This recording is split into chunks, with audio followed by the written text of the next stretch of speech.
जय Hind, Vande Mataram. I hope सब खैरियत होंगे, अच्छे होंगे। जैसा कि आपने वीडियो का थंबनेल देखा, टीए आर्मी ओपन भर्ती रैली 2020 जिसमें चारों जोन के बारे में भी जिक्र किया गया है, उसी तरीके से आप भी यूट्यूब पे अन्य बहुत सारे वीडियोस देखते होंगे जिनका थंबनेल, जिनका टाइटल, जिसमें बताया जाता है कि टीए रैली भर्ती के बारे में पूरा शेड्यूल इस वीडियो में बताया गया है। जबकि आप उसको ओपन करके देखते हो तो वहाँ पे आपको कुछ भी नहीं मिलता है। एक चीज़ मैं आपको बता दूं, आप चाहे इंडियन आर्मी की तैयारी करो, पैरामिलिट्री फोर्सेस की तैयारी करो या फिर पुलिस की तैयारी करो, किसी भी डिफेंस लाइन या फिर स्पेशल पुलिस फोर्स अगर आप ज्वाइन करते हो, उससे पहले आपको उसका जो सिलेक्शन प्रोसीजर है वो आपको पता होना चाहिए कि आपके स्टेट की रैली कहाँ पे होने वाली है। अगर उस चीज़ की आपको अगर जानकारी है तो आप किसी भी यूट्यूबर के चक्कर में नहीं पड़ोगे। क्योंकि अगर आपको पता होगा कि मेरा स्टेट जैसे राजस्थान है, तो राजस्थान के अंदर आपको पता होगा कि टीए का जो सिलेक्शन प्रोसीजर वो किस प्रकार होता है। जोन वाइज बांट रखा है, आपको पता है जोन 4 के अंदर राजस्थान को सम्मिलित किया गया है। तो जोन 4 के बारे में जो बंदा जिक्र करेगा तो वो स्पष्ट वहाँ पे बताएगा। तो इससे आप भ्रमित नहीं होंगे। बहुत सारे कैंडिडेट्स का डाउट होता है, इसी को देखते हुए मैंने ये वीडियो बनाया है। वीडियो को स्टार्ट से लेकर अंत तक पूरा देखना ताकि आपको प्रॉपर तरीके से न्यूज़ समझ में आए। और जितने भी यूट्यूबर है जो ऐसे थंबनेल यूज़ करके जो कैंडिडेट्स तैयारी करने वाले हैं उनको भ्रमित करने की कोशिश करते हैं, उनको मैं बता दूं कि इंडियन आर्मी में टीए भर्ती रैली का जो रनिंग है उसको पास करने के लिए पिछवाड़े में दम चाहिए। तुम्हारी तरह वीडियो बनाने से काम नहीं चलता है। वहाँ पे 5 मिनट के अंदर अंदर दौड़ क्लियर करना होता है, और वो भी 400 बंदों के बीच में सिर्फ एक ही बंदे को पकड़ता है वो। तो पिछवाड़े में दम चाहिए, ठीक है। तुम्हारी तरफ वीडियो नहीं उठा के लेके आए व्यूज और पॉपुलरिटी के लिए। तो जो भी आर्मी लवर्स है, जो भी कैंडिडेट है आर्मी की तैयारी कर रहे हैं, वो इस चीज़ों का ध्यान रखें, सतर्क रहे। और इन जैसी भ्रमित जो चीज़ें होती है यूट्यूब के ऊपर, इनसे बचे। जो सटीक इन्फॉर्मेशन होती है वहीं से जुड़े रहे। चाहे आप एक दो चैनल फिक्स कर लो, वहीं से जुड़ जाओ जहाँ पे आपको प्रॉपर तरीके से इन्फॉर्मेशन मिलती हो। बाकी ज़्यादा जो फर्जी चैनल हो उनको डिसलाइक करें, उनको नेगेटिविटी करें, उनको साइड में हटाए, उनसे दूर रहें। तो हम जोन वाइज बात करेंगे। इसके अंदर आपका लोकेशन कौन सा होता है, जोन कौन सा होता है, कौन कौन से जोन के अंदर कौन कौन से कैंडिडेट आते हैं, विस्तार से हम इस चीज़ की जानकारी करेंगे इस वीडियो में। सबसे पहले हम जोन फर्स्ट की बात करेंगे। इसके अंदर जोन फर्स्ट के अंदर कौन कौन से राज्य आते हैं, उन्हीं के अकॉर्डिंग बात करेंगे कि आपके राज्य की रैली भर्ती टीए कौन अनाउंस करता है, ऑफिशियल नोटिफिकेशन कब आता है और कहाँ से आपको मिलेगा, पूरी इन्फॉर्मेशन देंगे। जोन फर्स्ट के अंदर आपका हरियाणा आता है, चंडीगढ़ आता है, दिल्ली, पंजाब, इसके साथ साथ हिमाचल प्रदेश, जम्मू एंड कश्मीर जो जोन फर्स्ट के अंदर कंसिडर किए जाते हैं। इस चीज़ को आपका ध्यान रखना है। अगर ये डिस्ट्रिक्ट वाले कैंडिडेट है तो आपको जोन फर्स्ट याद रखना है। जोन फर्स्ट की जब भी रैली भर्ती आएगी तो उसके लिए स्पेशली वहाँ पे बताया जाएगा कि ये भर्ती रैली जो भी टीए की भर्ती है ओपन रैली, वो जोन फर्स्ट के लिए आई है। तो समझ जाना है कि वो आपके स्टेट के लिए है। जिन जिन स्टेट की ये रैली भर्ती मैं बता रहा हूँ वो इतना ही याद रखें कि आपका जोन फर्स्ट रहेगा। इसके बाद में जो जोन सेकंड वाले कैंडिडेट हैं उनको मैं बता दूं, जोन सेकंड के अंदर आपका यूपी यानी कि उत्तर प्रदेश, मध्य प्रदेश, बिहार, उड़ीसा, झारखंड, छत्तीसगढ़ और इसके साथ साथ उत्तराखंड के जो डिस्ट्रिक्ट्स, दो स्टेट हैं, उनको जोन 2 के अंडर कंसिडर किया जाता है। तो जोन 2 के अंदर याद रखिए, जो स्टेट्स के मैंने नाम बोले वो समझ जाना कि जोन 2 की बात हो रही है। इस चीज़ का आपको बहुत ज़रूरी है पता होना। जोन 3 की अगर मैं बात करूंगा तो जोन 3 के अंदर आपका सिक्किम होता है, वेस्ट बंगाल, असम, मणिपुर, इसके साथ नागालैंड, त्रिपुरा, मिजोरम, अरुणाचल प्रदेश और इसके साथ साथ में आपका अंडमान निकोबार आइसलैंड पूरा होता है। ये जोन 3 के अंदर कंसिडर किए जाते हैं। पता होना चाहिए आपको इस चीज़ के बारे में। अब जोन 4 की बात करूंगा मैं, जिनको जो कैंडिडेट बार बार मैसेज करते हैं कि मेरे राजस्थान की भर्ती कब आएगी, यूपी की भर्ती कब आएगी, दादर नगर की कब आएगी, तो वो याद रखें कि आपका जोन कौन सा। सबसे पहले हम बात करेंगे जोन 4 की, जिसमें आपका आंध्र प्रदेश आता है, तमिलनाडु, गोवा, इसके साथ साथ दादर एंड नगर हवेली दोनों आते हैं इसके अंदर, लक्षद्वीप भी इसी में होता है।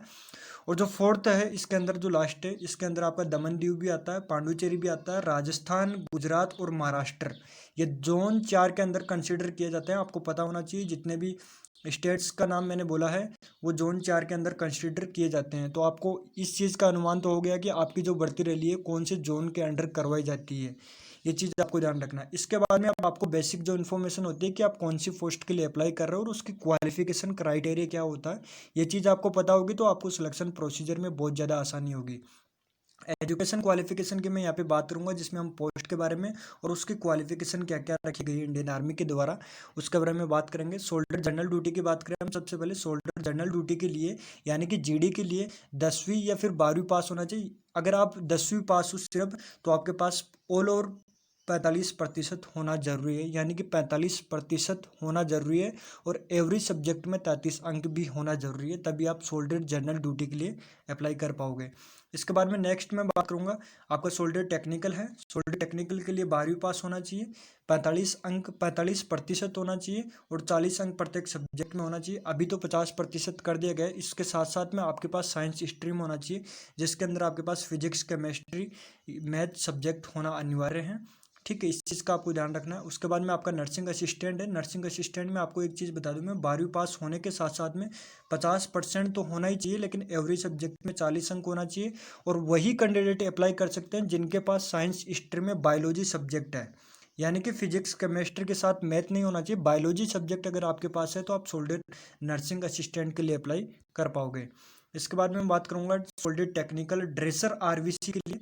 सोल्डेड टेक्निकल की बात नहीं कर रहा हूँ मैं, सोल्डेड टेक्निकल ड्रेसर आरवीसी के लिए बात कर रहा हूँ, जिसमें 12वीं पास होना चाहिए कैंडिडेट, 45% होना चाहिए एंड एवरी सब्जेक्ट 40 अंक उसके पास में होना चाहिए। साइंस स्ट्रीम होना चाहिए, साथ साथ में इंग्लिश सब्जेक्ट में उसमें होना चाहिए, तब आप अप्लाई कर पाओगे।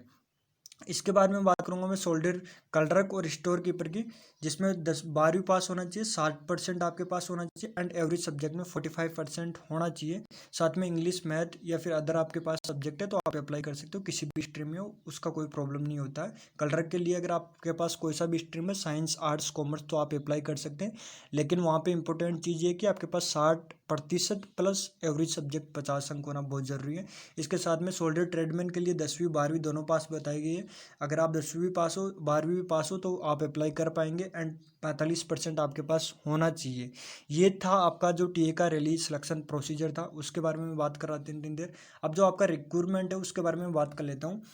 अभी जो कोरोना पेंडेमिक आया है, इसकी वजह से कोई भी जो टीए रैली बढ़ती है उसका चेट अनाउंस नहीं किया गया ऑफिशियली मैं बात करूँ तो। बाकी ऐसे आपको बहुत सारे वीडियोस मिल जाएंगे जिसमें बताया गया है कि 2020 में इस महीने से इतनी रैली बढ़ती हुई अनाउंस की गई है और इनके बारे में ये रैली चेट आ गया, वो आ गया। बाकी जो व्यूज़ और पॉपुलरिटी क्रिएट करने के लिए बहुत सारे वीडियोज़ आपको मिल जाएंगे यूट्यूब पे, आप ढूंढ लेना। उनमें यही बताया जाता है कि इस महीने में ये बढ़ती आएगा, इस महीने में। देखो, जिस तरीके से इंडियन आर्मी का रैली चेट अनाउंस किया जाता है, उसी तरीके से टीए भर्ती का जो ऑफिशियल चेट है वो अनाउंस किया जाता है और वो फरवरी और मार्च मंथ में अनाउंस किया जाता है कि कौन से जोन के लिए कौन सी भर्ती कब होने वाली हो। फिक्स टाइम पे की जाती है। ऐसा नहीं होता कि कभी भी उठा के उसके रैली डेट आपको दे दी जाती है।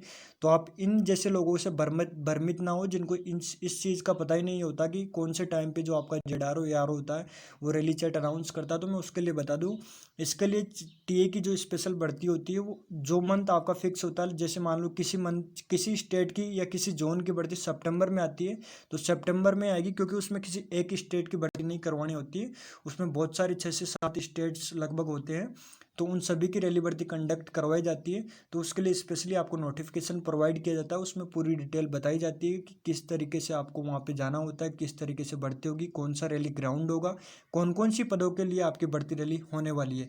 तो आप इन फालतू यूट्यूबर से भ्रमित ना हो। इंडियन आर्मी की बिल्कुल ऑफिशियल नोटिफिकेशन के अकॉर्डिंग, ऑफिशियल नोटिफिकेशन से लिया हुआ अपडेट अगर आपको जानना है डेली, तो इस यूट्यूब वीडियो के नीचे जो लाल कलर का सब्सक्राइब बटन है उसको दबा के बेल आइकन को प्रेस कर ले। उससे क्या होगा कि जब भी हम कोई भी न्यूज़ आपके लिए लेके आएंगे, कोई भी वीडियो अपलोड करेंगे, तो उसका नोटिफिकेशन आप तक जरूर पहुंच जाएगा। साथ ही मैं बताना चाहूँगा कि अगर आप फर्स्ट टाइम चैनल पर विजिट कर रहे हैं तो चैनल को सब्सक्राइब करने के साथ साथ में वीडियो को शेयर करना बिल्कुल भी ना भूलें, और अगर मेरी इन्फॉर्मेशन आपको अच्छी लगती है तो वीडियो को लाइक करना बिल्कुल भी ना भूलें। आज के लिए